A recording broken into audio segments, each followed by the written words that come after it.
You're going to have to change that accent. I can't understand you. Right, this is a night. I'm going to put you on my missus's jewellery box. He's doing well there, isn't he? And I know that you've always got that hat on.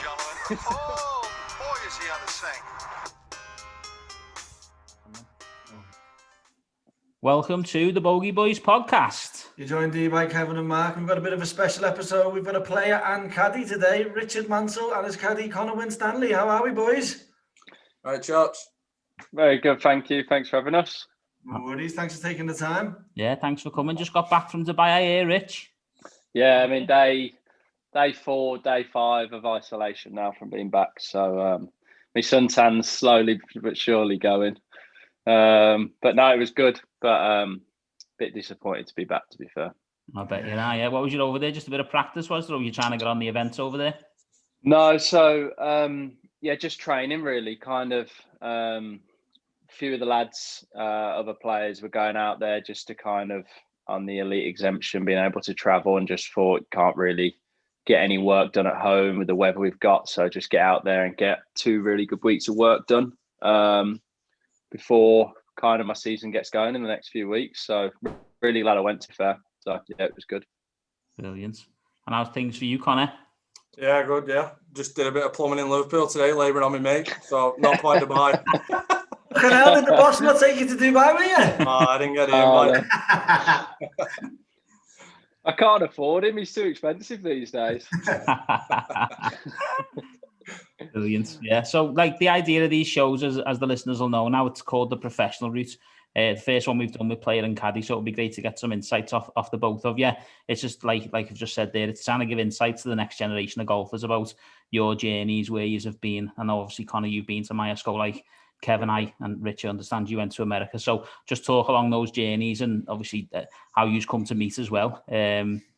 And yeah, just try and give some insights to people who are listening and understand your journeys, really. Awesome. Yeah, absolutely. Cool. Well, we take it from the top usually. So why golf and when golf for you, Rich? I think like everyone, I was a failed footballer. I played football growing up like everyone, and everyone's always had a little knee injury as well, haven't they? Yeah. No, I played football. It was my first love. Liverpool fan. Michael Owen was my hero. I'm not actually from Liverpool, but yeah, growing up, Michael Owen thought I was going to be him when I was older. And was pretty good at football, but obviously not good enough. And my dad played golf, and I just used to go down the range with him and stuff. And then I went on a couple of his society days, and just kind of came quite naturally to me. And then, but still till I was about 12, 13, football was more serious.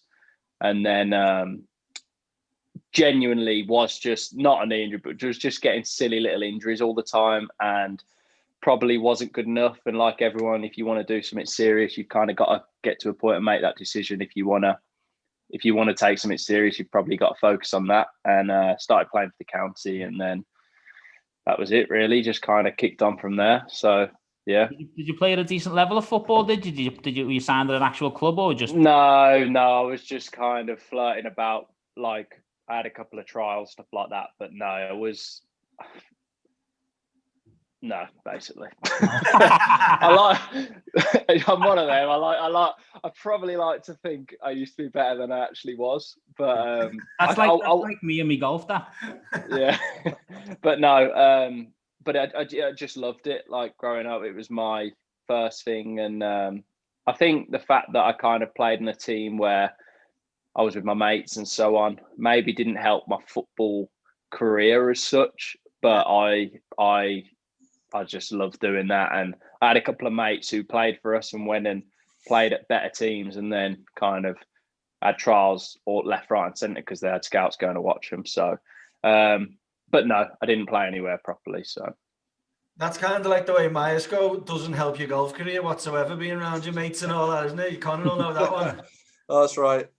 Some bad influences are. I have heard some stories, put it that way. Brilliant. And what about you, Con? Golf or caddying? Golf to start with, mate. Yeah, obviously. Kind of similar story, probably, but just rugby league instead of football. Rich knows nothing about rugby league because he's not from the northwest of England, to be fair. But yeah, same thing. Probably started playing golf at like 13. Dad took me to, you heard of Beacon Park? Yeah, no, Beacon Park. It's like run down now, innit, completely and stuff. He took me there, played there once, and then just took off from there. Started playing with a few mates at the driving range, and then Dad got me a membership at the local golf course, Ashton and Makerfield, and then just started taking it serious from there. Try and play as much as you can, don't you, when you're a kid? Like, yeah, that's it. It's fun to start with, isn't it? Then you start. Yeah, exactly. It gets worse the lower your handicap goes. To be fair, like, I can't imagine being in Rich's shoes. How annoying it must be at times. But that's it. Talking about being in your shoes, then, Rich. Obviously, you get to you say you started playing county level. So when did golf start getting serious for you then? Well, I think I was probably 12, and I was playing. Well, no, it didn't get serious, but I was 12 years old, and I think I was off 21, something like that. I was probably better than that, but I just, because I still played football, I didn't really play in many comps and stuff like that, and so on. And I don't know why, but my dad just entered me into the Staffordshire Boys, the County Boys Championships. And basically there was a gross and a net. It was at Sandwell Park Golf Club. And I remember I was off 21, 36 holes, and I won the net by millions. I think I shot about 8 over gross the second round, and it was pissing down. And then literally still to this day, every time it's raining, it's all my dad goes, "Oh, you love playing in the rain. Remember when you won the County Boys when you were 12?" I'm like, "Dad, I was off 21. I shot 8 over. Try going to shoot 5 under around a bloody tour event course in the pit." Anyway, so anyway, won that, and I think I got cut to 14, 15, something like that off after the 36 holes. And basically the county coach, the county selector was a guy called Les Burleson, who I ended up going to see for lessons. And they picked me after that to play in the Staffordshire under-14s team against Derbyshire. So that was at Ashbourne Golf Club, and I remember going there. I got all my county uniform that was absolutely massive on me because I was a proper midget growing up. I had my Titleist pencil bag on my back. Clothes were absolutely drowning me. And I remember going there, and the 3 other lads on the team, one was off, these are all under 14s. One was off 3, one was off 4, and the other was off 6 or 7, I think. And then there was me off 15, just been cut from 21. Yeah. I was absolutely shitting myself because county golf is obviously off scratch and stuff. Yeah. And I remember getting there, and the other 4 lads were, for Derbyshire, were off like similar handicaps to I got all single figures at under 14. So I'm there off 15. Anyway, first match was foursomes. I remember playing it with Joe Dean, and we ended up winning, I think, 4-3. Then my singles game, I remember playing a lad called off 7, who was twice the size of me. I mean, he'd started puberty. I hadn't. Like, kind of thing. Hit it miles past me. He was off 7, I was off 15, and I did him 7 and 6 off scratch. Wow. And and then I just kind of got down, and then I think I got to 3 or 4 handicap at 14. So I came down rapidly to in a couple of years when I kind of started to play for the county and so on. And then when I remember when I was 14 or 15, I think it was in between those years, I just stalled like that when I got to 3, I think. And just stalled and just started hating it. I remember obviously going to school, and I just missed, obviously on the Monday morning, all of my mates were coming back and just played Sunday league and talking about the game and stuff like that. And I was kind of not really enjoying my golf. And in that period for about 3 or 4 months, and I actually quit for about 5 or 6 months. All right. And it broke my dad's heart, everything. And I went back to football just to play with my mates. And I think I needed to do that to realise actually how much I did love the game and so on. And went back to golf and had a couple of lessons again. And then in the club comp off 3, I shot the course record. I shot 63 when I was 15 round my home club. and in 3 weeks went from free to scratch, and then just kicked on again. And it was just weird how I just literally plateaued, went away from the game, and kind of then reinvented my love for it and came back to it, and then kicked on really. So yeah. What's the time scale there then from being a 21 handicapper to shooting 63? It doesn't seem that long. 3 years. Jesus. Was you getting any funny looks in the county when you were turning up off 7 and whooping people off 3 or what? No, well, 15, no, that I was off 50. Well, it was my first game, and I hadn't, like I say, I probably was better than a 15 handy. I was a bandit, but that was my handicap. And like I say, I mean, a few weeks before that, I was off 21 because I'd never really, I just played. I didn't take it serious because I was still playing football. And then, like I say, I then quit and so on. So, yeah, I mean, that was my handicap. But I remember, like I say, I used to go to my dad's society and stuff like that and just clean up because I was off. I obviously wasn't off 20 or whatever. So, but yeah, like I say, that was kind of how I started, and then took it serious. And then the thing that I'm quite proud of ever since I've kind of started playing is I've always, every year, I've kind of, apart from them few months, I feel like I've got better. I've never really stalled. And there was guys when I was younger who were lower than me, were better than me, and it used to really annoy me. And that's kind of always been my driving force of when I was a kid, I was always trying to get onto the England squad, and it was always what I was trying to focus on instead of actually, because I was good enough to play, but I let my head and my thoughts get in my way of actually me doing that. So I think, like you say, when I made the decision to go out to America, like I said, I was always kind of flirting about getting on the England boys squad and stuff, and never properly did. And went out to America, and that just changed my whole mindset of everything. And it was the best decision I ever made. So, did you go over and did you do the college route over there? Did the 4-year college route when you went to? Yeah. So went out at 18. Did my degree as well. 4 years. First year in South Carolina, then transferred to Nova in Florida, and just absolutely loved it and got better.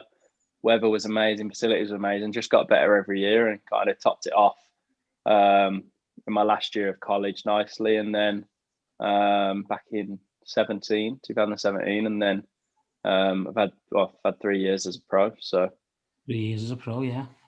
So how did you two meet then? Obviously you're caddying for Richard now. So how did that relationship start? How did that come about? Go on, Con. From me, well, basically, Chris Hanson had asked the guys at my school whether anyone would be interested in caddying for a few months. I was in my last year of doing my degree, and I just put my name down and said I'll have a go. Next thing one thing led to another, and Chris didn't choose me. He chose another lad who was who lived closer to him. He'd already finished his degree, he chose Jacob. He's called this lad. He went out and caddy for him for a few months on Challenge Tour.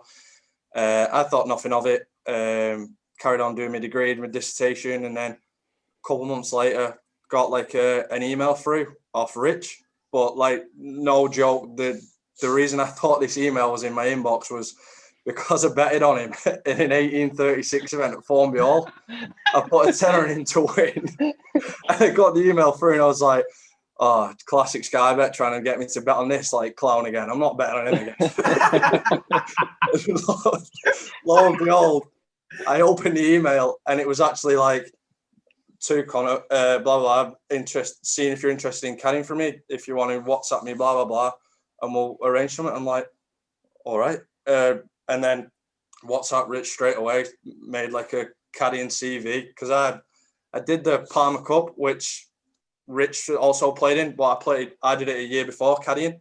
Yeah. So I was like, make sure I put that in there, because that was some sort of maybe attachment that I had with it, and Rich did. So that was his selling point. Yeah, I might have a squeak. Yeah. Okay, carry me mum shopping once. Yeah. and then that's it. Really, went and met him, and then we're here now. Amazing. Yeah. So basically, I was in Turkey. And I just done my first year on Europro, and had a really good year, to be honest, for a first year, but I didn't win. And obviously on Europro, you really, not always, you've got to go some, but you've probably got to win to kind of get off, and it's top 5 to get off. And I think I had 2 seconds my first year and didn't win because I put it down to probably A, experience, but B, actually probably not having a caddy. And those 2 seconds, if I had one, I think I probably would have at least got one of them over the line. And I spoke to a couple of people, my parents as well, who were backing me a little bit. And I just said my second year, what I obviously can't control my golfing ability, all of that right now or whatever. But what I can control is acting as if I'm already top 10 player in the world, already on the European Tour or so on. And I said, you have to have one when you get on the European Tour. That's my goal very soon. Why don't I get used to having a caddy now? So then when I have to have one, it's not as alien to me, if you know what I mean.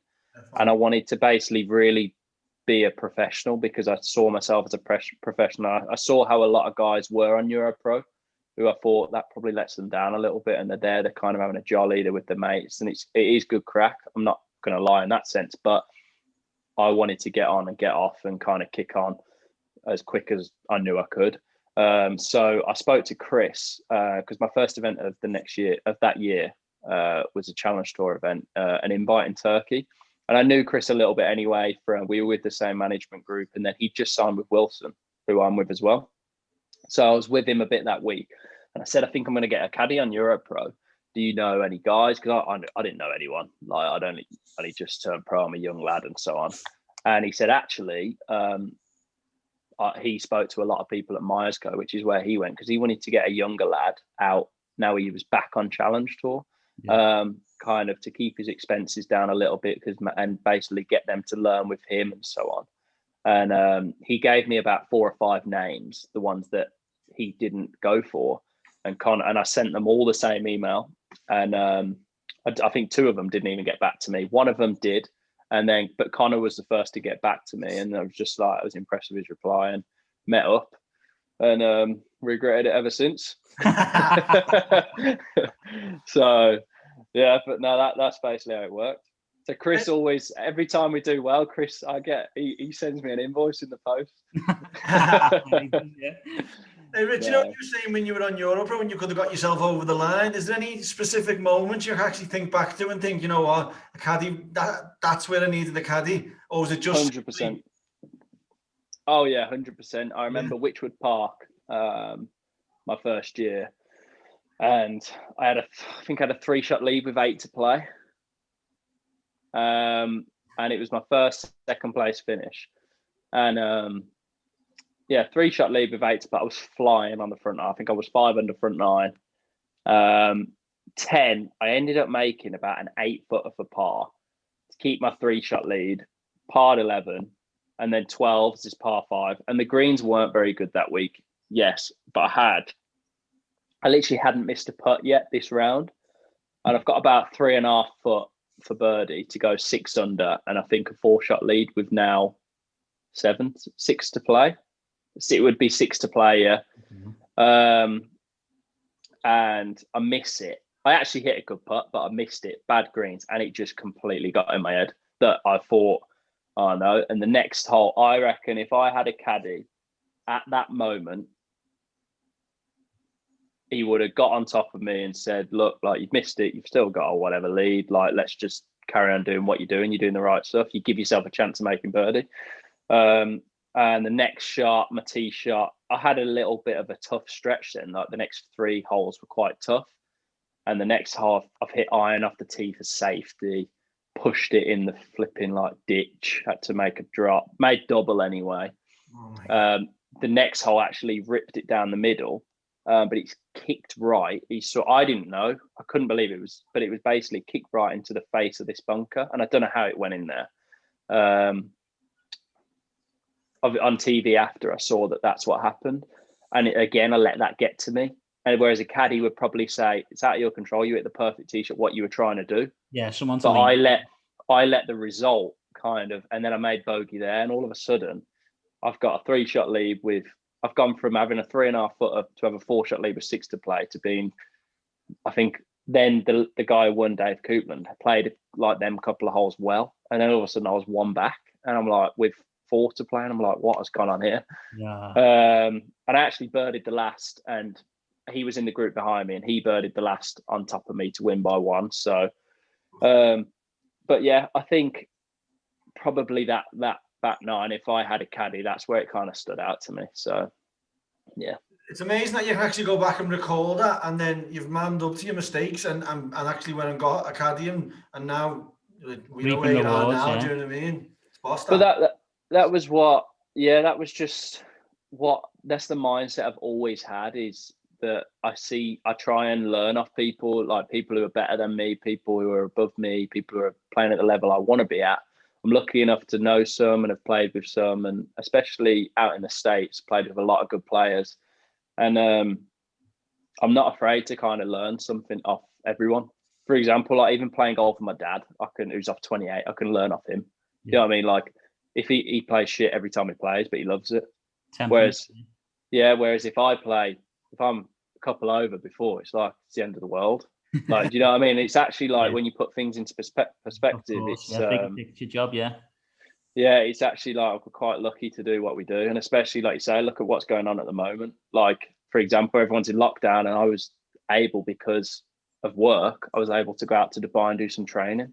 And yeah, to some people, it's going to annoy them, but I'm lucky that I can get to do that. So I try and really focus on that side of it and how lucky we are. And yeah, like I say, I mean, I'm grateful now. We always give each other shit, but I am grateful that I've got Con with me, and we've grown really well and quickly together. And you look at Tommy and Finno, like, yeah, I mean, I'd love to have a partnership like that on the biggest stage, and there's no reason why we can't. So, no, definitely not. Just touching back a bit there. You spoke about your time in the States, to the players that you played with. What was that like as a whole experience? I see you won the national champs, didn't you? And you also played in the Arnold Palmer Cup. So what's that whole experience? Just as a bit of insight for the listeners, you young amateurs who are probably considering to do that. What would you say to them? Yeah. I think in this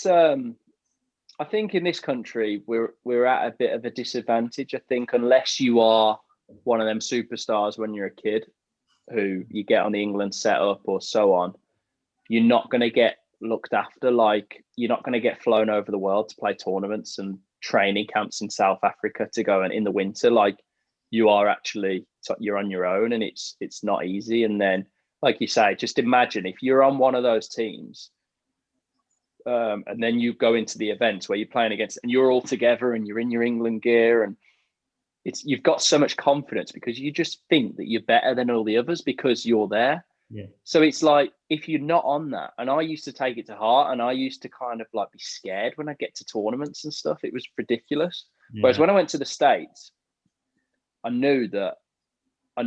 always known how hard I work, and it was like, I've got facilities, I've got no excuse. I've got 4 years here. I don't want to look back in 4 years' time and think I could have worked harder. I made mistakes and so on. And that was my biggest thing. I just wanted to basically put the work in and focus that I was getting better every year. And yeah, it was just like you say, you're in a team environment. We had 10 or 11 guys on our team, and you're out there with everyone. You're all trying to do the same thing when you're older. So you're kind of pushing each other. You go, oh, come on, let's go around the short game green and have a game of 21, or, you know what I mean? You're just pushing each other all the time. So it's competitive practice. And then even like being on a team, and if you're lucky enough to get a scholarship, you've kind of got, you've got your your golf coach, but they're kind of like a team manager out there. So you've got everything scheduled for you. It's just like your whole life is that you're told what to do and to kind of succeed. So at this time, you need to be in the gym 3 times a week. If you're not there, you learn to get punished. You know what I mean? You learn that you get punished if you're late, and just teaches you to grow up and actually what it takes to kind of be successful. And there's guys who will go out there who are good enough, who don't put the work in, because yes, there is distractions. Like I say, I mean, I lived in Fort Lauderdale, 20 minutes outside of Miami for 3 years. Like, there's plenty, I can promise you there's plenty of distractions, and you need to go and enjoy that side of it as well. And that was a big part for me. I really loved where I was. Like you say, your life isn't just golf. And I loved the life side of it as well. But also I loved where I was. I loved my university, and I loved the coaches that I had there, and I still speak to them now. And I'm fortunate, if I wanted to go back, they'd welcome me with open arms and go and have training out there or whatever. And I just think if you embrace it and kind of do your research and do it properly, you can't not get better out there. Yeah. And that's all we're all trying to do, is just keep getting better. So I definitely recommend it to people, and so on. And yeah. That's the problem with Majesco, and Connor knows as well. Like, there's no repercussion for not going to a lesson or not like schedule, is there? Yeah, I mean, try and not slay it, because good friends with Rick still. But you are right. Like, I'll tell Rick straight to his face. No, it's not strict enough. Yeah, you're not in the gym at the crack of dawn like them guys over there, and I suppose like the weather plays a massive part. Instead of like waking up and being in Preston and that 9 holes waterlog, like I suppose it helps being in Miami and the beaches like down the road and stuff. Yeah, but yeah, you are right. Like there is a bit more of a. I suppose that's us as a whole, isn't it? A bit lackadaisical. Whereas over there, like they're like finely tuned teams, even like the basketball and the American football. The thing is, the sport in the college system out there is incredible. It's like you can't quite believe it. Like you go into our basketball arena, it's like you look at it and it's like a Premier League stadium. Do you know what I mean? It's just like unheard of. And these are kids. Like they're literally kids who are studying. They're not getting paid, and they go absolutely mad for it over there. So whereas over here, like you say, football, rugby, a few of the team sports, there's like academies, but it's just different out there. Like they do, and that's why we're so behind in so many ways. I just think, like you say, you go out there as well, and you've got you get used to going low to win and having like on tough courses. Whereas over here, the international stuff, a lot of it's on links golf, where actually when you're a pro, you don't really play it. And every time it's just like they try and make it as hard as they can, and it just punishes you. And all of a sudden, shooting level par is grinding your bollocks off. Is really good to win. But actually, as a pro, pars aren't good enough. They're not going to cut it. So you've got to be able to make putts for birdies and actually have it in you that you get to 500. It's like, no, I want to get to 6. I want to get to 7. I want to get to 8. And that's, I feel like, what it teaches you out there. And so. Well, that was one of the previous episodes we've done. We spoke to a couple of lads who have played in that England setup, like Sean Townsend, Paul Kinnear, players like that. They've said it's such a difference from the amateur game, where you're playing all this links golf and, like you say, shooting level pars good enough to win a tournament, and then when you go to these professional events, you're lost because you're not used to playing that style of shooting 7, 8, 9 under. So it takes you a year or two to kick in. Is that one of the reasons why you think as soon as you've turned pro, you've kicked on and done so well in your first couple of seasons? 100%. If I didn't go to the States, I'd be working behind a desk now. Yeah, I mean, just absolutely. But I realised at a young age that that's what I needed to do, because I wasn't on an England setup. I wasn't there. I wasn't one of them who was getting everything given to them as a junior, where it's like, and I actually know, again, I'm not knocking the setup, because if you're good enough, you're good enough. That's great. I mean, if I would have got picked, I would have done it.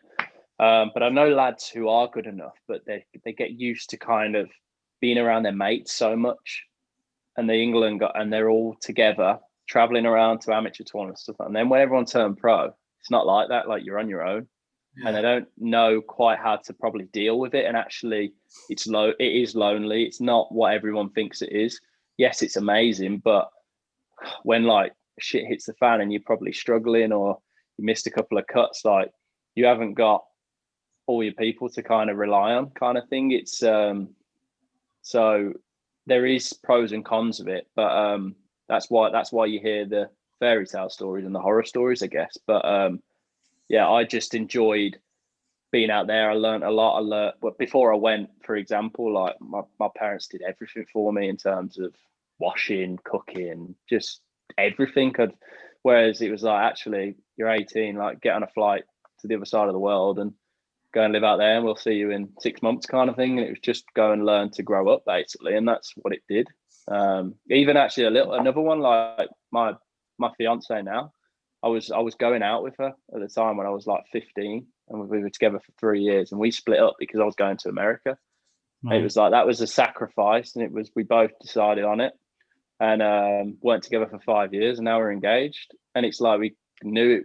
Well, we always stayed close, but it was like you realise actually if you want success, there is so many sacrifices you have to make along the way. Yeah.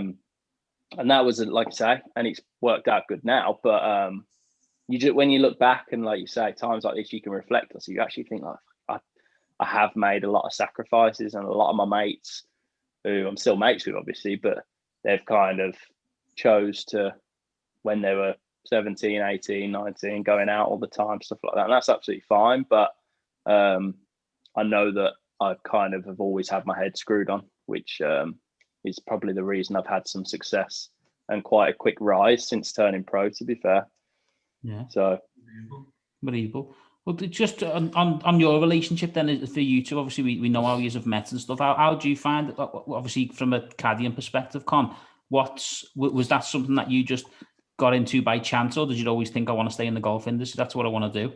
Yeah, I mean, like, just did definitely want to stay in the golf industry. Probably had my kind of head set on going down a bit of a, I don't know, maybe like a secretary managerial role at a local golf club, and just that really.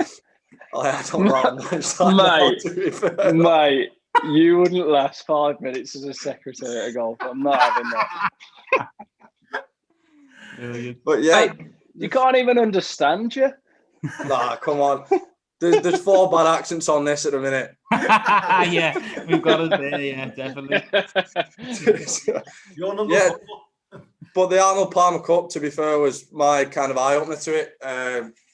Basically, it went on at Formby. I read up what it was, kind of thing. Didn't really know fully what it was. They said we need some caddies for it. Is anyone interested? And a lot of my mates were like, nah. Like, oh, what do you want to do that for? And I was like, I'll have a go. Like, you don't know. Like, I had a look at the list who'd done it, who'd played in it, like your DJs, John Rahm. Like, the list was like, look at the world's top 10. Probably the vast majority of it have played in this. So it was kind of like, well, I don't know. One of these could be mega in a few years' time. Didn't think I'd like end up caddying for someone. Just thought like what an experience that might be to stay over a pint in a few years or whatever. Like, but and I can 100% say that if he on his caddying CV hadn't put that he didn't caddy in the Palmer Cup, because the Palmer Cup was my biggest amateur highlight, there's no way I would have probably when I met him, kind of thing. Do you know what I mean? So I'm a big believer everything happens for a reason, but you know, like it's just turned out to be a good decision. Yeah. I thought, to be fair, like I was off 2 at the time, maybe like 16 going doing it. I thought like, I'm like the dog's balls at this, me like at golf, like I'm ace. Like then you go over there and like there's a lad 2-3 years older than you who's playing off like +6 in America, and he's carrying it 300 odd yards. And have you played for me? Yeah, yeah. They're like dwarfing it to a pitch and putt, and you're like, yeah, I'm probably not like anywhere near good enough. So that was a good eye opener for me, to be fair, as well. Like, so I didn't get trapped down the route of, you have to be a 4 to turn pro. Like, you crack on, like, that was my eye opener, to be fair. But it was a great experience, and paid dividends for you, mate. Definitely. Yeah. Good stuff. You've got to take your chances, haven't you? Like you say, everything happens for a reason. It's just a perfect story, and the partnership now that you've got, like, looks like it's working. Do you know what I mean? Yeah. And you know, 100%. And like you say, it hasn't. We've both made mistakes along the way, but what I can honestly say, and I'm sure Con can, is we've both continued to get better, and our relationship continues to get better. And like he'd probably say it now, but we're like best mates as well. It's like there's more. We literally speak every day about shit, like as well. Do you know what I mean? But it's I'd hate to be. I mean, 90% of players. Most of them I know. They have a very like business relationship with their caddy, like a lot of them do, and it's very like. And I just couldn't imagine being like that, because you go through so much out there. Like you say, when it is against you, like. Sometimes you feel like jumping off a cliff. Yeah. Like it's like you just need that. Do you know what I mean? Whereas if you've got a mate there as well as someone who's bringing the best out of you, yeah, it's just I just couldn't imagine having like there's guys who have different caddies every week, and it's like, what about when things are going bad? Like they've got to know you to kind of know what to say and know when not to say anything and stuff like that. And if you, there, hasn't there? That's of course, and that for me is one of the biggest things. So yeah, like I said, I'm happy with how it's gone so far. It's been that grow, to be fair. Like that was probably the one at the beginning where I was like, mate, why is this guy like gonna trust my opinion on golf? That was probably the hardest bit at first. Like, what? Like, why is he gonna listen to me? But then as you grow, you figure out how he plays golf, and like I'd back myself to know his golf game as much as he knows it now because I've got him. He knows it better. It's like a job, and you've got to know it, haven't you? Yeah. Yeah. So and at the start, I did probably know that he would get stuff wrong and so on, but I wanted us to kind of, and we've gone through failures, and I wanted us to kind of, like you say, at the start of the career, it's like, well, it's not going to be sunshine and rainbow straight away. Like you've got to kind of go through that. So that was always my mindset kind of when I kind of said, right, I want to crack on and find someone. And like you say, you look at Tommy and Finno now, and there's no other partnership out there like that now. Like they just look like they're absolutely having the time of their lives. And like you said, why shouldn't they be? I mean, he's top 15 in the world. He's traveling all over the world together. They're earning millions. It's like they're doing what they love. Do you know what I mean? And talk us through that then when it all started. Any howlers? Yeah. I'll let Rich say these. So I think I'll probably try and sugarcoat them a little bit too much. Do you know what? The thing, this is my favourite caddying story. And actually, at the time, it wasn't, but now it is. So, it wasn't. He had caddied with me for a year on Europro. I can't remember really any on Europro, to be fair. Maybe there was, but I can't. There was one, but I remember one. But you kind of like. Go on, all right, you say the Europro. No, you say the Europro. I think it was Harleyford, and we was on like a par 5, and we're in like this kind of bushy tree area on the right, and there was like a gap because we was like miles out, and you'd have to pin it under these like bushes, and I was like, I kind of sitting like was looking at it thinking like, yeah, you'd score one up there, like you'd easily get it up near the green, and like I'm looking at this gap, and you turn to me and go, that was nearly the worst choice you've ever made. Yeah, probably better off just chipping it out. But it was close.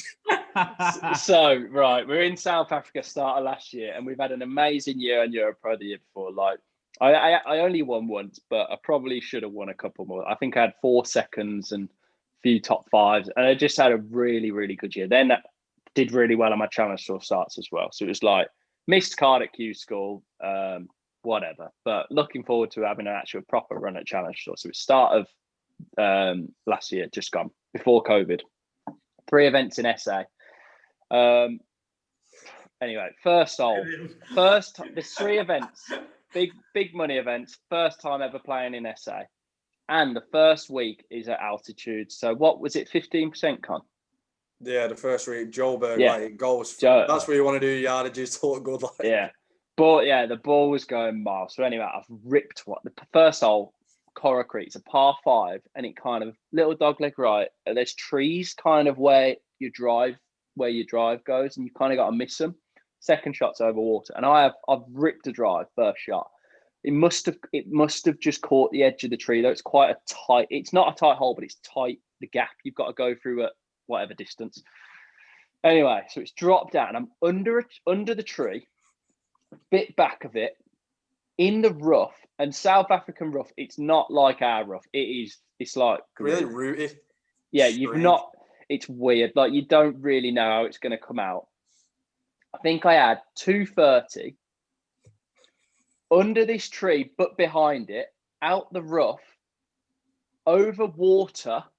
But the water literally went 5 yards to the green. So I had to carry it 220 out the rough, under and up over the tree. Yeah.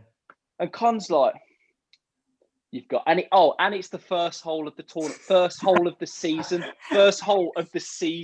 And because I've ripped her, and he's thinking, you've got this. And I'm like, Con, I need to chip out. I'll chip out. It's the first hole. Just take my medicine.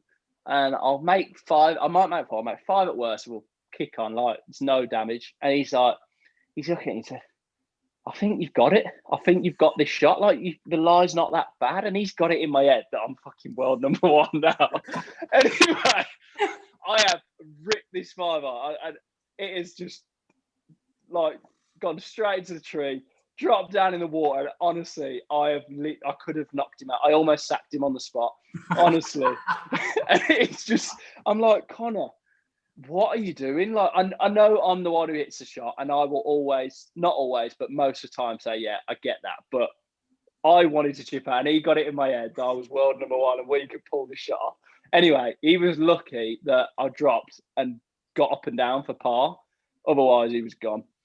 So, we spent, since Q School, it must have been 3-4 months, Rich. And I've just been like, so buzzing to get to South Africa, so buzzing. Getting the first hole, and I'm like, come on, lad, we got to eagle it. We got to eagle it from under the tree out the rough, and I'm like, over water, and I'm just like, flipping. I reckon since then, no. Like, mate, there was drafts over there laughing at us. Like, I reckon I'm more the conservative one now. Purely from that was just like, I think the shoe's completely on the foot. Like, if someone wants to go at flag, like it's Rich now, I'll forever repeat it in my head. He's like, stood under that tree going, yeah, you've got this. Yeah, no drama. It was what are you doing, lad? No, yeah. Brilliant stuff. No, that's the best one. Yeah, just the whole circumstance of it was just priceless. Quality. So, and we missed all 3 cuts. Yeah. So is this your first full year on Challenge Tour? So that's 2019, was it? No, so 2019 was first year with Con on Europro, and then I played because I did really well on halfway through the year. I got some Challenge Tour invites and then did really well in them. So got my Challenge Tour card from 7 starts on Challenge Tour as well as Europro. So it was this was last season. So first proper year on Challenge Tour. Yeah, amazing. Talk us through how that season went then, because this is your, obviously we know what's happened and where you are now, but how did that whole season go? Because that was interrupted with the whole COVID situation, wasn't it? Yeah, so obviously started out in South Africa, 3 events, awful.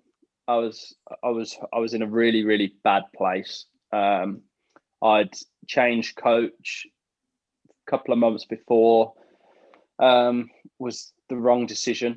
Because I was actually playing really well when I changed coach. I was just having a bad week and anyway, I went and saw someone else, and my golf game just steadily got worse basically, and I just lost control of what I was doing.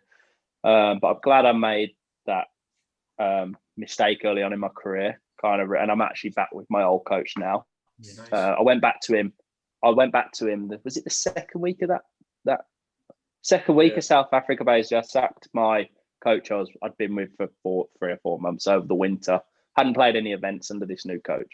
And he kind of helped me a little bit out there, and gradually out there it got better, but I was in a bad way. And then mentally I was gone because I was really struggling. I knew my game wasn't there, and me and Connor were flipping having fallouts on the course, and I was just not in a good place. So I was quite lucky. I was quite actually glad that we then had a little bit of time off between Challenge was going to get going. And then obviously COVID happened and the season just evaporated. And couldn't have been better timing for me really, because I had stuff to work on, my mental state to get back to where I was. And then technically as well, because the stuff I was doing, my new coach, but old coach. So then first event was in Austria, and it was the Austrian Open, which was a co-sanctioned event. Was it July? June? Yeah, July, yeah. And we had 2 weeks in Austria, both co-sanctioned event with the European Tour. So really good opportunities for guys who were on Challenge Tour, because obviously a win, all of a sudden you've got a win on the European Tour and you've got your card and you've got Rolex series, and it's like life-changing kind of thing. So good money events. And first week in Austria, played well, and I felt like my game was coming back and hit it really well. I was really happy with that. Didn't putt very well, and I made about 4 bad golf swings in 36 holes, and missed the cut by 2. Was it? Yeah, Missed cut by 2. The swings were just blown up. The bad swings were like ended up in a couple of doubles and a triple kind of thing. But actually, if I didn't make them, I would have been well inside, ready for a good weekend. So it was like, actually, like, I was happy with that. Whereas in South Africa, I wasn't close. Like, I was nowhere near my game. So I kind of knew that I was on the right track and something good was going to happen. So we knew what it was going into the second week, what we needed to tidy up, putt better, and we were going to be right there. All of a sudden, I shot 67, 66, 64, and I'm in the final group of my second event on tour. And it's like, that's a bit more like it. Like, it was just, it hadn't been there all year. And obviously, I'd only played 4 events, but and then the last day, horrendous conditions, big learning curve. Told the story many times and people asked me, but had one little moment on the 15th hole that potentially cost me the tournament. But I mean, shit happens, doesn't it? Like, I mean, yeah. I'm not really worried about it now, but yeah, that was, and then played pretty solid stuff the rest of the year. Unfortunately, we got told on Challenge Tour we couldn't have caddies the rest of the year, only at the grand final. So I can't only work for me, I think, one more event in another co-sanctioned event in Portugal, but didn't miss a cut the rest of the year. And that was weird for me, kind of being on my own, because I was used to being with Connor and a caddy. So whereas guys on Challenge Tour, some of them are on their own all the time. So it's kind of like, it's not an excuse, but you just kind of get used to it. So yeah, played pretty well the rest of the year. Didn't win, but had another second and managed to kind of finish top 5 and kick on for this year now. So just talk us through what happens then. Obviously, you're going into on that Saturday night. You're going into the final group on a Sunday. The first time you've been in that. What's that relationship like between you? Do you bounce off each other? Or? There's a good story here about the Austrian guy whose Airbnb we were staying in. Go on, I'll let you tell it. We were staying in like a little. This second event in Austria is like in the middle of like a forest. Like, if you're a nature person, like it's unreal. But for me, like, there's no McDonald's close. Like, I don't know where I am. Like, we was like in this strange little town, weren't we? To be fair, staying in like an annex of this guy's house. Like, it was sound, wasn't it? Like, it was good crack, to be fair. It was the scariest accommodation I've ever been in. But do you remember the ledge on the toilet? I remember that. You know them toilets that have like ledges on? Yeah. Yeah, well, it had one of them, so we won't tell anymore. But literally, mate, this place were like the family were lovely, but it had a room.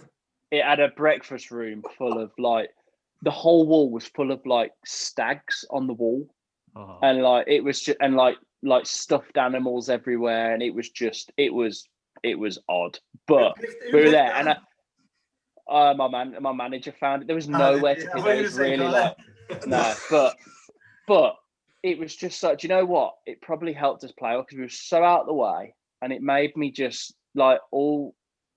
I think I needed that kind of back down to reality, and actually, like, do you know what? Like, we're nowhere near where we want to be. Like, you've kind of got to have those experiences and memories, and that's, like you say, in 10 years' time, we'll be grateful for that. But one of the biggest things for me that week was it was before the first round, and Connor will remember it when I say it. But literally, we were just chatting, and obviously, I'm feeling better, but Connor, we just got up. And he started talking about the Palmer Cup, and I think we were watching a PGA Tour event at the time. And Colin Morikawa was on the TV, one on tour. Someone else was there. There was like 3 or 4 guys Victor Hovland, who were on my Palmer Cup, and they're all like their careers were flying kind of thing. And he literally just said to me like. You were on this team with them just a couple of years ago, like, and now you feel like you've lost your game. All of this, like, you haven't, like, with your head kind of thing. Basically, you're a lot closer to these guys than you think, if you know what I mean. Yeah, definitely. And you just kind of just need to have that belief again and realization that actually, like, you know what I mean? Like, we're playing events and so on, and it was just a big reminder of me actually, not in a bragging way or ego way, but how good I am. Yeah, and so actually it was like when I'm a really confident guy, and so on, and my confidence had been knocked, and it was kind of like that's the first time that had ever happened to me. So it was new. It was a new experience, and I just kind of needed that confidence back. And all of it. And this was the night before the first event, and it couldn't have come at a better time. It was just like we were watching the PGA Tour, and like you say, I'm watching the guys who I played against, and I'm like, I want to be there. Like I can be there. I can be there now, but I'm not. And that's always been my biggest problem, is wanting stuff now instead of actually, like you say, process stuff, all of that. And it just really helped. It really, really helped. And I kind of just changed my mindset of actually like, let's just go and take care of what you can control and actually go and enjoy it again. And actually, like you say, and I could have won the golf tournament, and I didn't. And I finished solo second. It was my best event and second event on tour, and second place finish. Like, not many people can say they've done that kind of thing again. So actually, it's a lot to be proud of, especially how the year had gone before that. And that was just a massive boost for me again, that I'd been doing the right stuff and I made the right decisions before, going back to my old coach and working on the right stuff. But actually, like, the guy I've got on the bag is, like you say, he said something at the right time the night before, and actually we spoke about, had like a deep conversation, and then I ended up with I think we on YouTube got the Palmer Cup highlights up. Do you know what I mean? Just to kind of bring back memories and stuff, and like, actually, like, shit, that wasn't that long ago, and had a great week, and I haven't really looked back since, to be honest. So, like the saying, isn't it? Form's temporary, class is permanent. You know, you've got those abilities there. It's just bringing them out, isn't it? And that's what. Yeah, and it's understanding, like you say, and that's where for me having a good caddy is so important, because they know when to say stuff, they know when to not say stuff, and like you say, it's when to bring out the best in someone and how to bring out the best in someone. And I obviously, the best wasn't being brought out in me. Simple as that. Yes, there was a couple of things that needed changing and technical stuff and so on, but you're never that far away. And like I say, it was like a I call them light bulb moments, but it was like a light bulb moment, and it was pretty cool looking back. It seems that your mindset seems so good, the way you keep owning up to all your mistakes, and just every little moment that's happened, you're like, that happened for a reason, or this happened to trigger that, or I had to go to that place to get to this place. Are you working with anyone psychologically, like psychology-wise, or is that just your overall? No, I do, but I have also, I'm quite interested in it as well, and sports performance, all of that. But yeah, I've got a great psych, my team, and me and Connor have recently done some stuff with him. Keep that in house just because, if in case anyone else listens. Like I say, it's a lot of time goes into that. I mean, if you think about it, you spend 4 or 5 hours out there, and you spend 3 minutes hitting the ball. Like, what are you doing the rest of the time? Do you know what I mean? It's people overlook that part of the game, and it is so important. And obviously, you've got to have the ability. But that for me is, I look at last year. A lot of I do really well when my back's against the wall and I've kind of got to do something. Connor always tells me, like, when you've got to do something, you always tend to do it. Look at 2 years ago, for example, Con at Galgorm, my first start on Challenge Tour, and I'll let Con tell the story of like the first and the second round and how it happened. But that for me is one of the most important rounds of golf I've ever played. As a pro, and it was arguably my worst score as a pro, one of. I'll let Con tell the story, but basically, you play 2 courses before the cut. You play at Galgorm and a course called Mazarine, and we drew Mazarine first round. We was out pretty late, and he had a tour up, to be fair. Played great, shot 5 under. I think second. I was in second going into the second round. Then we was playing at Galgorm, so we played late Thursday, so we was out early Friday, and it was pretty windy. It wasn't overly difficult, to be fair, was it? Like, but just struggled. Like, I didn't really know what was going on. Anything. Like, if it was into wind, it seemed to be like we was accounting for however strong we thought the wind was, and it just flushed through it. The next minute it comes short, and we're like questioning each other now, thinking like, what are we doing? But like, we'd hit a shot, say from like 190 yards, yards into wind, it hitting maybe like one club more, and it's flushing through the wind. We're like, well, we can't hit the club it's supposed to be because it's into wind. Like, what's going on? And it was a struggle. Like, it was a real battle, and it was 8 over after 15 holes, and we're like, we've gone from 5 under second to now we're at +3, and we're out of the cut here by what we thought was 3. Like, we're out of the cut by 3. Like, this is madness. And like, I've got one of my friends round there who's actually from around that area coming watching.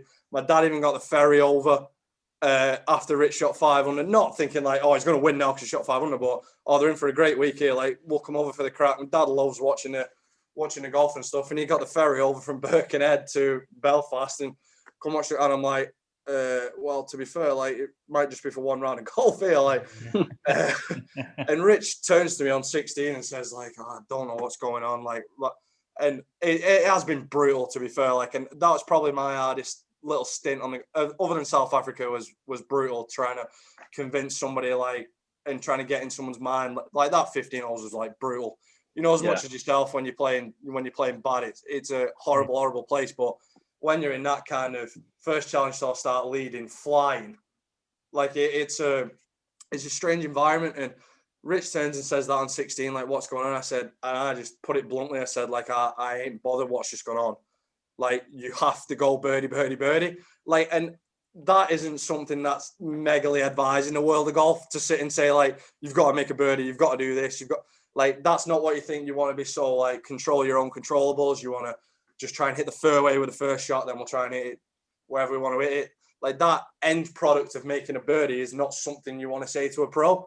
Like, that isn't caddying 101 book. But the way I know Rich and the way he is as a character, it's like, well, how am I going to get someone out of it here is to sit and literally say, like, you've got to go birdie, birdie, birdie. And 16, he hits it like stone dead, taps in birdie. 17, it's stone dead, taps in birdie. And 18's a par 5, and it's so, like, it's tight. It is. And either side is just like lost ball. It's not a case of like you're on another hole or it's a bit of trees. Like, you hit it wider than this 10-yard rough outside the fairway, like, it's gone. You're not finding it. And he gets on the tee and he's like, send it, Con. And I'm like, in my head, I'm like, what do you mean send it? Like, I'm thinking, like, just hit a little chippy one down there, we can still get up. And he's wanting to give it like the Bryson on the tee, and I'm like, oh. But I know him, and it's like, don't tell him no. Like he can do it. Yeah. So I'm like that again on the first hole at Coral Creek. I'm like, yeah, go on, do it. And he steps up, like, and Dad's walking down this hole with my mate, and they're all like, he's like kind of a group ahead, so he's seen the guys hit beforehand, and he's stood like here, and he flew this, and he's so far down there. Like, and you talk to the guys after the round, and when you're having your dinner in the players' lounge, whatever, everyone's talking about, like, oh, that was playing long, blah, blah, blah, hitting like 3-wood in. Like, oh, could you get up on the last? We're in 6 iron. Like, is it this thing that far down there? Like, and he hits it to like 7 feet, maybe 8 feet. Like, and now we're like, oh my God, what has just gone on in this last like half an hour? Anyway, like, anti-climax, he missed the eagle putt, like, but it was birdie. And it was the 3 birdies we was after like half an hour ago on that 16th tee where we was down in the dumps, and he ends up coming 10th, and it gets us in the next tournament where he comes 5th through getting the top 10. And that really was, that 3 holes was like, wow, you've just turned like a really, like, that could have been horrendous. Like, he doesn't go birdie, birdie, birdie there and makes the cut. Like, what's that going to do to you? Shooting 8 over after you've shot 5 under, that's going to fry you. That you go back to your pro, you're like, I can't compete on this level. But whatever that can do with your head is just carnage. And to actually be in that predicament and actually come out of it rosy, and like, in all fairness, they ain't the easiest 3 holes stretch, especially the way you've played for 15 holes to just tear up. Yeah. And to do that. And the whole thing of it was, like you say, I was 8 over and I was outside and made the cut on the number, had a really good weekend, finished top 10. You have to finish top 10 to get into the next week if you're not already in. And I had to do that. Next week in Belgium, shot 66, 65, 64, and I'm in the final group. Yeah. Finished 5th, got into the next week. And like I say, all of a sudden, I was playing 7 events because I was finishing top 10. to get into the next week. And if I didn't go birdie when I was 8 over, I wouldn't have got in that second week to carry on. And then I ended up finishing 64th on the rankings, which got me a better category than finishing top 5 on Europro, which was the whole reason I wanted to play Challenge Tour. So, like I say, if I didn't finish birdie when I was 8 over, that wouldn't have happened. If I didn't have that better category from doing that, I wouldn't have got in the Austrian events, and I wouldn't have finished second on tour.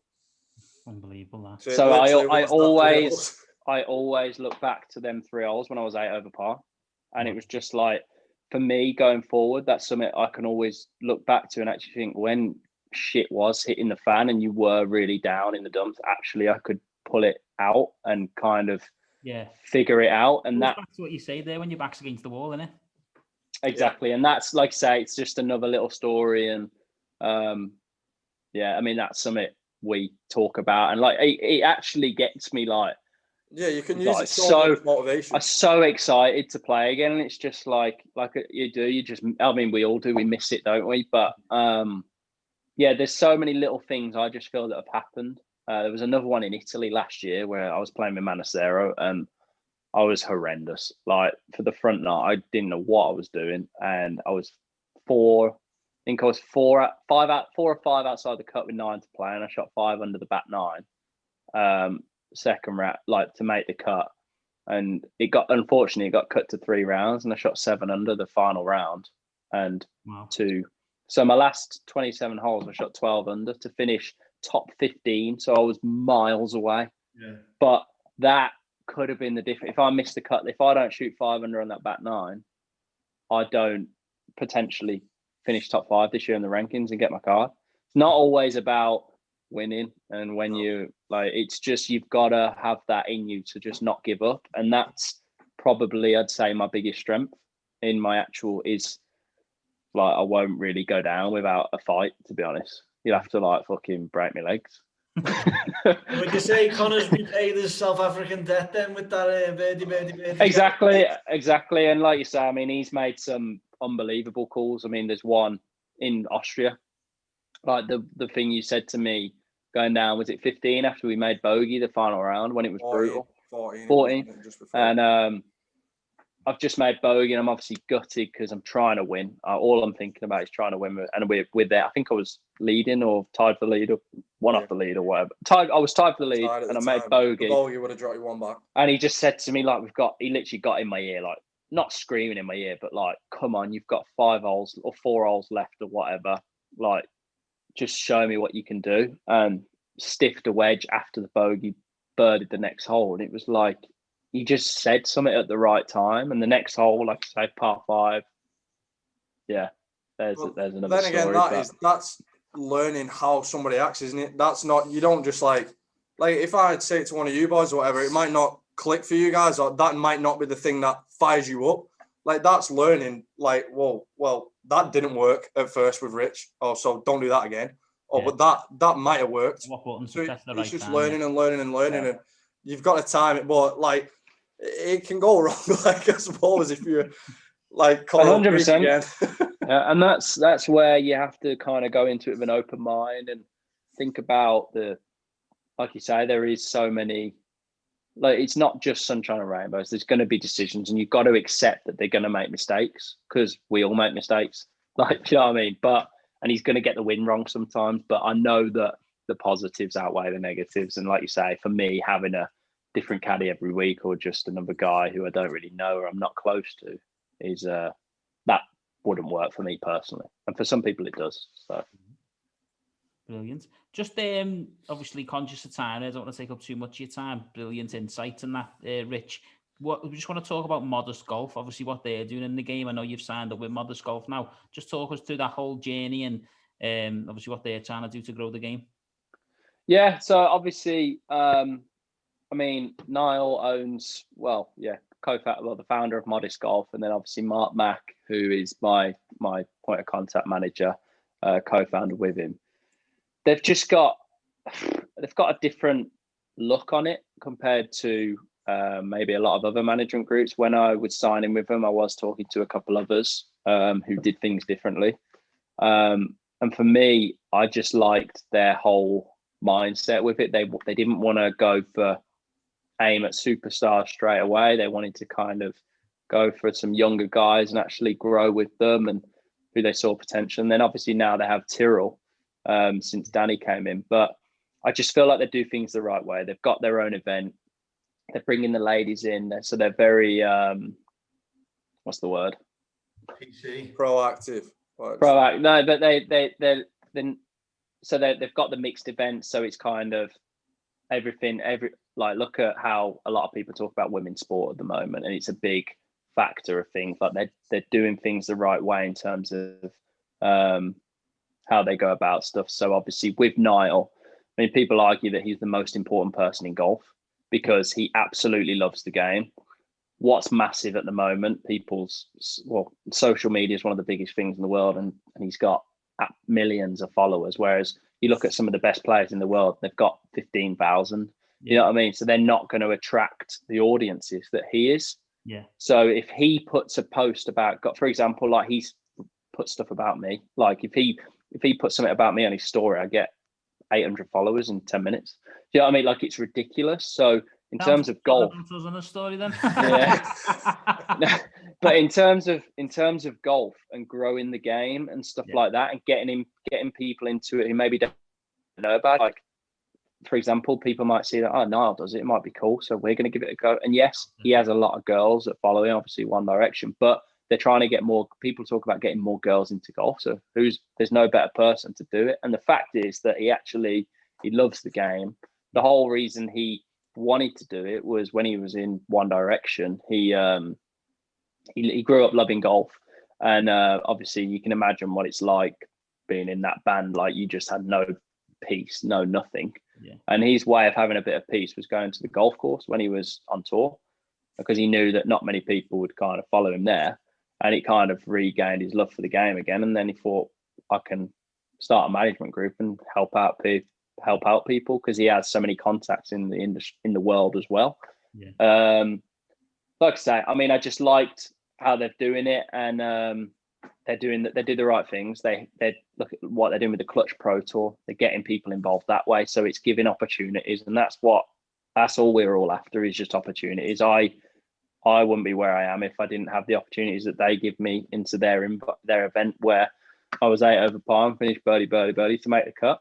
Yeah. And it was like, that was their event. And like you say, I mean, there's so many people, but if you don't get opportunities, you're not gonna be able to take advantage of them. So they're just trying to do it that way instead of, like you say, I mean, so many management groups they promise the world, don't deliver, and kind of they want to know you when things are great, but when you're not doing so well and things aren't so good, they kind of forget about you. And like you said, I mean, what we do is quite a fragile. Well, like you say, when it's good, it's brilliant. But when it's not, it can be very lonely and so on. And when you've got maybe a management team who want to know you and post about you when you're doing well because you're probably making them money, and then when you're not doing well, they're not that bothered about you because one of their other players is doing well. It's probably not the nicest feeling. So, like I said, Modest haven't been like that, and that was one of the biggest reasons why I chose to be with them. So. Brilliant stuff. So what's on the agenda now? Then obviously we've got your European Tour card this year. What type of, it's category 24? I can never understand the categories. So just talk. It's a new category. So basically, last year with COVID, they froze everyone's category. So Challenge Tour, European Tour. So no one could be worse off this year than they were last year, because there was going to be events cancelled. They didn't really know what's going. They got rid of Q School. No one. They basically said that no one could, and because we only had, I think we had 11 events on Challenge Tour, 11 or 12, 11, and I played 10 because of the one I couldn't play because of COVID. But so they basically got to a point and like, well, we can't not do the top 15 or top 20 like they normally would, where they get a proper card, because people aren't coming off. Yeah. But what they can do is basically reward the top 5 with this new category, which basically means the guys who got their card at 2019 Q School, as long as they're in the event, or as long as all of them would get into the event, then we're basically the next guys in. If not all of them get in, we can't be in that event, basically. Okay. So, yeah, that's basically the card. And it was as good as I could have got last year. Yeah. I'm looking at 20 events probably this year, I reckon, and again, for me, I actually really like how I have it this year, because my whole mindset is I've got to go and do something, because I basically need to go and win because I'm not going to get in the Rolex Series stuff. The only way I'll get in that is if I win. Yeah. And then I got a winners category, and that's what always brings the best out of me, that kind of mindset where I have to do it. So I'm looking forward to it. I am. I know I've kind of proved it there before, and I can do it. And I think I've only played 3 events on that are actual European Tour events now, and I want to play more. I know my game's there, and I know what I can do. So I'm looking forward to having some chances this year. Yeah. So when is the first event then? I'm waiting to hear if it's going to be Qatar in a couple of weeks. But if not, I'm definitely in. If I get in that, it's an invite. But I'm definitely, well, not definitely, but it'll be Kenya the week after. So back-to-back weeks there. So yeah, basically, once I finish this isolation in 5 days, we'll go out to Dubai, I think, just before, and have probably 5 days of work out there and kind of seeing each other again. Connor have his speedos on by the pool. Get his suntan going, boys. Yeah. Good lad. But yeah, so that's the plan anyway. Brilliant. Well, look, we wish you both the best of luck this year. Again, appreciate you taking the time to speak to us and giving them insights, some cracking stories, and the relationship speaks for itself. Yeah. No, I appreciate it. Thanks for having us. And what was that, mate? I love the mindset as well, the back against the wall, and the everything happens with a proper dig into that mindset. So I really wish you well for the future. No, I appreciate it, and good luck with everything, boys. No, thank you. It's good to meet you. Appreciate it, yeah. Thanks, lads. Cheers, boys. Cheers. Bye. See you later. Right here, so we topped it. He cold topped it. Okay. Gotta get up. Yeah. Eight iron. Oh, he shanked it. Oh, look at that line, ladies and gentlemen. Oh, boy, is he on the sink.